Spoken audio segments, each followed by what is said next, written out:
જમ્મુ કાશ્મીરમાં યાત્રિક બસ પર થયેલા હિચકારા હુમલાના પડઘા પડ્યા દેવભૂમિ દ્વારકા જિલ્લામાં જામ ખંભાળિયા ખાતે બજરંગ દળ દ્વારા વિરોધ પ્રદર્શિત કરી પુતળા દહન કરી જિલ્લા કલેક્ટર કચેરી ખાતે આવેદનપત્ર પાઠવ્યું।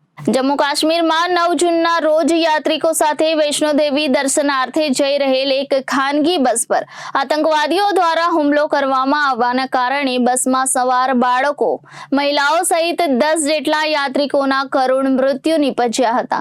આ આતંકવાદી હુમલાને લઈને દેશભરમાં વ્યાપક રોષની લાગણી જોવા મળી રહી છે।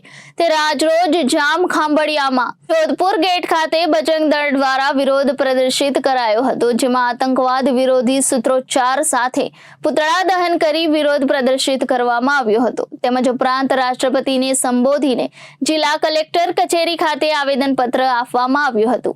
દ્વારકા જિલ્લામાં આતંકવાદના વિરોધમાં આજે ખંભાળિયા ખાતે પુતળા દહન કરી અને વિરોધ કરવામાં આવ્યો છે। જ્યારે જમ્મુ કાશ્મીરમાં તારીખ 9ના આતંકવાદીઓ દ્વારા આપણા યાત્રિકો ઉપર બસ ઉપર હુમલો કરી અને 10 થી 11 લોકોને મૃત્યુને ઘાટ ઉતાર્યા છે। એના વિરોધમાં બજરંગ દળ સારા ભારતમાં વિરોધ કરે છે અને રાષ્ટ્રપતિને આવેદનપત્ર દ્વારા જાણ કરે છે। જો એનું પરિણામ એને સાચવવામાં નહીં આવે તો આગળ જતા આનું પરિણામ બજરંગ દળ દ્વારા એનો સામનો કરવો પડશે અને આનું પરિણામ ભોગવવું પડશે। જય શ્રી રામ। દેવભૂમિ દ્વારકા જિલ્લામાં બજરંગ દળ દ્વારા જે જમ્મુ કાશ્મીરની અંદર હિન્દુ યાત્રિકો માટે બસ ઉપર હુમલો કરવામાં આવ્યો, જેમાં 10